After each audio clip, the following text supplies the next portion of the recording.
Hello and welcome to a brand new Pokemon Showdown team building session. Today we are here with one of the most powerful Pokemon in OU at the moment. Could very possibly move out of OU at any time right now. When Pokemon comes back, this might be changed. This might be a quick-lived team builder, but we're going to do it anyway. We are here with Kartana, the Grass Steel Cannon, essentially. Because with these stats, our attack is high, our speed is high, our special defense, however, is definitely our weakest point, so this is definitely not going to be run as a specially defensive wall, even though it does get synthesis for recovery. Don't run this as your specially defensive wall, okay? Just think before you act. That's all. And the name is Cordar. You are never going to understand what that means. I am sorry. I went with a personal reference, and feel a little bit bad for that. But we are running a Focus Sash because this thing is frail on the special side. Lots of things can come in. You could get hit by, say, a Vacuum Wave. I know it's not run too much, but things like that do worry this Pokemon a lot, and you really don't want to be taking a special hit. So we are running Focus Sash to prevent instant death, essentially.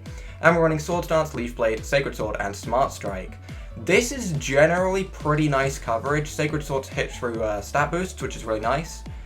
Leaf Blade is a high crit move, plus it's base 90 stab, which is always nice. Smart Strike being steel allows you to hit fairies and things like that. Can't miss, that's always nice. However, one thing you do have to mind is fire types are quite a bit of a problem for this Pokemon. Obviously, you're not expected to stay in against a fire type anyway, unless it's weak to Sacred Sword, or neutral to Smart Strike or Leaf Blade somehow, and you can really feel certain you're going to get the kill because you have a Swords Dance up or whatever. For the most part, you're going to be swapping out fire types anyway, but keep in mind, this is heavily walled by Pokemon like Salazzle. Salazzle's pretty frail. Most of the time you should be fine if you have a Swords Dance up, but just keep in mind that this set does get pretty heavily walled out by that. You can also run things like Night Slash and Psycho Cut, but this is the set that I wanted to run, so we're going to see how it goes. Now, for a defensive wall, I am kind of thinking I want a powerful team, and at the moment, there isn't many Pokemon with access to Stealth Rock. There's a few, but most of them are Pokebank, and the one that comes to mind, I think we're just going to run without even really thinking about it, is Necrozma. We're going to run this as our physical wall. I'm not going to worry too much about building defensively type-wise around Kartana, because I don't feel that's the most useful. Defensively, Kartana being a Grass Steel type is really good. It's only weak to Fire and Fighting, which is definitely an amazing typing, don't get me wrong, it's great defensively. However, its special defense is so low anyway, it really doesn't matter. As long as it's getting hit by a special hit, it's gonna go down, so there's really not too much point in building around it defensively when its defenses are that bad. So with a Necrozma on our team, however, this thing is seriously powerful. I'm amazed it's still here. Gonna probably run the Rocky Helmet because it does have recovery in Moonlight instead of relying on leftovers.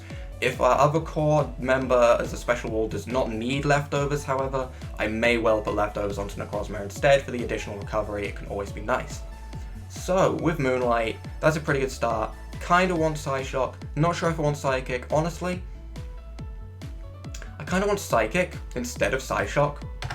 And the reason I say that is because physical Pokemon generally have a higher physical defense stat. I know I'm really being stereotypical for Pokemon over here, but physical Pokemon generally have a higher attack stat and defense stat together, and if we're coming into wall of physical Pokemon, odds are its special defense is going to be lower than its defense. I might be overthinking things, but we'll try it. We'll see how it goes. We are going to run Stealth Rock, definitely. I really want that. And part of me wants to run another status, but then we'd only have Psychic offensively, and I don't know how I feel about that. Like, Calm Minding is definitely an option, but this is going to be physically defensive. So I'm not too worried about Calm Mind. We're probably not going to stay in against special attackers. We'll swap into our special wall, obviously. I kind of think we could just have Thunder Wave to slow things down. That does seem really nice, because we don't have a bad speed stat. We slow things down, things that could possibly outspeed the Kartana, for example, and then Kartana can destroy things. So I think we're going to run Thunder Wave. We might change that to Toxic or something a little bit later on, but for the moment, we're just going to be happy with max health, max defense. I'm not too worried about enemy rocks with this Pokemon, I'm really not. So max health, max defense will be fine. Nickname for Necrozma. Honestly, I'm curious. Is this an Ultra Beast, or is it not? Because lots of people say that it's tied to Ultra Beast, and I definitely agree with that. It's somehow tied to Ultra Beasts. However, it is a legendary Pokemon, not an Ultra Beast in the Pokedex, so I mean, I don't know, I just like the theories, to be truly honest. I really like the theories about Necrozma. So, physically defensive Necrozma, specially defensive wall to pair with that. being a psychic type that has Prism Armor, one thing I should talk about, whoops. We have Prism Armor, so we are taking 3/4 damage from super effective attacks. That means they are still hitting us hard, especially if they're stabbed. They're definitely still going to be hitting us for a lot of damage. But it does mean we don't have to worry quite so much. We don't have to necessarily resist the same weaknesses. We don't have to resist Necrozma's weaknesses. However, I would like to at least be neutral to them and be able to hit them pretty well. So I'm thinking we're just going to look through the special defense stats, see if there's anything nice that we might want to pick up. Maybe something powerful. Something just kind of mediocre that we can fit onto the team really well would be nice. We're obviously weak to Dark and Ghost because we are a pure Psychic type. Dark and Ghost pretty much covered by Dark types, so we could run Umbreon. I'm not a huge fan of this Pokemon. I like its design, but in actual competitive use, it's really stally, and that's not how I like to play. Whereas something like Milotic, it may not be as good defensively on the team, it's more something I would like to use. So if you like Umbreon's playstyle, definitely pick up an Umbreon here, because it does fit really well with Necrozma. I'm personally going to pick up a Milotic, because I know it has safe recovery. I can run leftovers on this, honestly, why not? We can go with competitive, and we can just kind of run Scald, Ice Beam, Dragon Tail. So we aren't running any Toxic. However, I'm not too worried. You are not being run physically defensively, you're being run specially defensively. We're making use of your good stats. So I'm happy with max defense. I don't really want 4 points into my attack. Don't really know why Showdown wants that. We'll happily take 4 points into our special attack to get that like 1% chance to KO something that we might not, I don't know, it might come in useful. Probably not though. And honestly, I'm happy to run negative attack still. I'm honestly completely fine with still running negative attack, because Dragon Tail is purely there for utility, not for damage. We are not going to be using Dragon Tail to finish off a Pokemon if we can help it.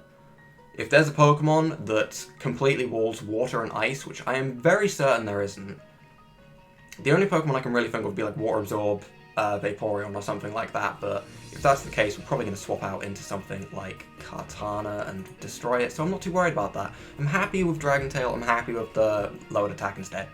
So, that was a really quickly picked up core, and it's a very, very recovery-based core as well.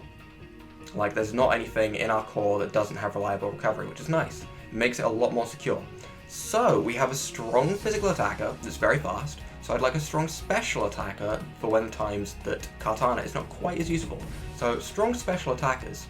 Let's have a look for some speed. Let's see what speed we can get. Let's see here. Jolteon, being electric type, is very nice because it's only weak to ground. I like that. I like the idea of an electric type. Quite like Minior, not gonna lie. Minior is a very strong Pokemon. Minior is honestly a really good Pokemon. Would definitely recommend using that as often as possible. It's just good. We could run Tapu Koko. That's not physical. Am I bothered by that not being physical? Not really. I'm kind of fine with picking up a Tapu Koko. Why are these saying banned? These aren't banned, I'm pretty sure. Validate. They aren't banned. This might be more short-lived than I thought. This team might not last very long at all. But at the moment they aren't banned, so I don't know why that came up. We can run Air Balloon if we want, or we could go with some kind of fun set. I normally run Life Orb, and I normally run Thunderbolt, Volt Switch, Dazzling Gleam, and any move for coverage that I feel is useful. So, I'm not sure if I want to run this set. This might change. What hidden power do we want? I normally run Ice, or I normally run Grass Knot. One of those two moves are normally what I pick up. However, I think for the moment we're going to go Grass Knot. That could change. That could definitely change. Definitely susceptible to change. This could also be changed to a physical set, because I do really want to try out physical Tapu Koko before it does get banned, but at the moment I haven't tried it out. At the moment I'm not really sure how good it is. I don't think it's great. I definitely think the special is much better, but we'll see. So fast special attacker, check. We have our defensive core. We have our specially defensive core. We have our fast physical attacker. Let's get something that can just take hits. Let's get something that can just take hits. When I think of that, for some reason, I think of Silvally. And I'm not really sure why, because Silvally doesn't take hits the best. It's not a bad Pokemon. It is normally fit into a team later on because you can kind of adjust it to your team. A little bit like what you would do with Mew, because Mew can learn sort of any move. You kind of fit that on last. So I'm not sure about Silvally. Silvally could be really good though. Krookodile would also be nice. Choice Scarf Krookodile, and then a Silvally to round out the typings for week 2. I feel like I'm rushing into this, but I really like the sound of that. I really like the sound of that. Choice Scarf Krookodile is very strong. Can run Earthquake. Gives us ground coverage. Gives us dark coverage. We can run Rock Slide for flinch chances and whatever. And for a final move, we don't really have a lot to put here. We could go with Brick Break to break through Aurora Veil Ninetales, maybe. Honestly, if I have a Krookodile in against a Ninetales, it's probably not going to go too well anyway. And Rock Slide would do much more damage, so... I don't know, that doesn't seem great. Power Up Punch seems way too situational. I mean, we could just give it the Superpower. We could definitely just give it the Superpower and see how that goes. That's always an option. We could Low Sweep if we're really worried about speed, but we have Choice Scarves, that's probably not an option. Don't think we're going to be running Low Sweep. I think we run Superpower. I mean, it's not... By no means is that a move that I think is good coverage, but I mean, the first 3 moves have really good coverage as a whole, so I mean, we don't have to worry too much. And a name for Krookodile. I don't have a name for Krookodile. I do not have a name for Krookodile. Honestly, I don't have a name for Krookodile. I really don't. Just trying to think of things to go with Crook. I'm not going to name it Crook, don't worry. Honestly, you can stay as Krookodile for the time being. I'm going to be really boring and try and figure out something last. So Silvally, what kind of types can we run on Silvally? Silvally is a nice Pokemon. It's a nice Pokemon to fit last. We can have any type we want right now and be guaranteed to have pretty much perfect coverage because of its really good special move pool and kind of decent physical move pool as well. So we have a weakness to Grass, 2 weak to Grass, 2 weak to Fighting, 2 weak to Grass, 2 weak to Fighting. We don't have a secondary weakness to Fire, so we don't have to worry about Fire. Ghost and Dark are pretty much covered by Krookodile, and Dark types are also covered by Tapu Koko. That's really nice.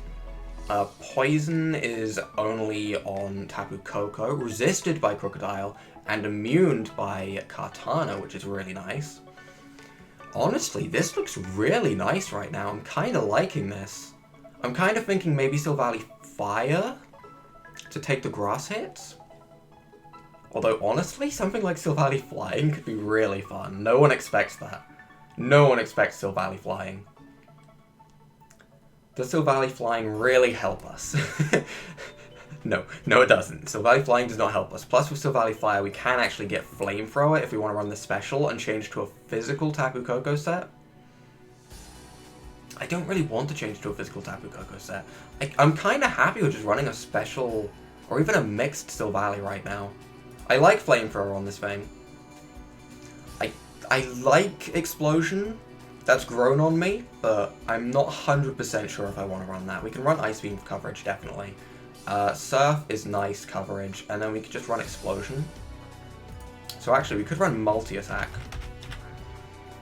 We could definitely run Multi-Attack, have that Fire-type Multi-Attack because of the Fire memory. It may say normal on here, don't worry, it is still a Fire-type move in battle. I'm not really sure how I want to run this. I wouldn't mind running all physical moves and then Ice Beam for threats. That could also be good. There's a lot of different ways we could run this Pokemon, in all honesty. There's a lot of different ways. We could run U-Turn, we could run Thunder Wave on it to slow more things down. It does have a lot of options. What do Fire and Ice not hit together? That's the real question to decide what I want to do with this last move. And honestly, my mind is drawing a complete blank. Fire and Ice do not hit water types. So we could run Thunderbolt. But if we're going to run Thunderbolt, we pretty much have only special attacks anyway, so you might as well run just a special attacking Silvally with Flamethrower. And then we get a more powerful Thunderbolt. I like that. I know this is a set that I've done before, but honestly, it kind of worked. Yep, there's 2Ds and Thunder apparently according to my mind right now. So we'll run a special Silvally. Max HP, max special attack. Honestly, you can run speed on this thing. I kind of said in a previous team building episode that you shouldn't run speed, you don't necessarily have to listen to that. 95 speed, that's actually okay. That's an okay amount of speed. I'm not going to say 95 is subpar. It just feels like now, because of Gen 7, lots more Pokemon were introduced with higher than base 100 speed, so it feels like to be below that base 100 speed is a real problem if you want to be a fast sweeper. So, we are going to run this Bulky because of my personal preference. Honestly, I have no name for you at the moment other than calling you Silver, which is one of the least imaginative names, but I don't have anything better, so we're going to stick with it. And Krookodile, I honestly have no idea what we're going to name you, but Krookodile to me seems Australian, so we're just going to call you Crikey. Oh, that's a bad name. Okay, right, but that looks like a team. We are obviously going to validate this team. We cannot learn Knockoff. Oh, I'm not too worried about losing Superpower. Honestly, I don't care about Superpower. That's really... This move slot is purely for utility, to be honest. Don't worry too much about that. But losing Knockoff? Oh, I do not like losing Knockoff one bit. You could run Pursuit if you want to try and Pursuit trap people. But I think we're just going to run Crunch. I feel like Crunch is much safer, so we can validate that. We are sure that Tapu Koko is still legitimate at least, and that's kind of nice, because I thought some of these Pokemon might go to Ubers. Kartana, Necrozma, and Tapu Koko, very strong Pokemon indeed. But that is going to wrap up this team building video as far as I'm aware. That feels really quick. That feels really quick. What am I forgetting? What am I messing up?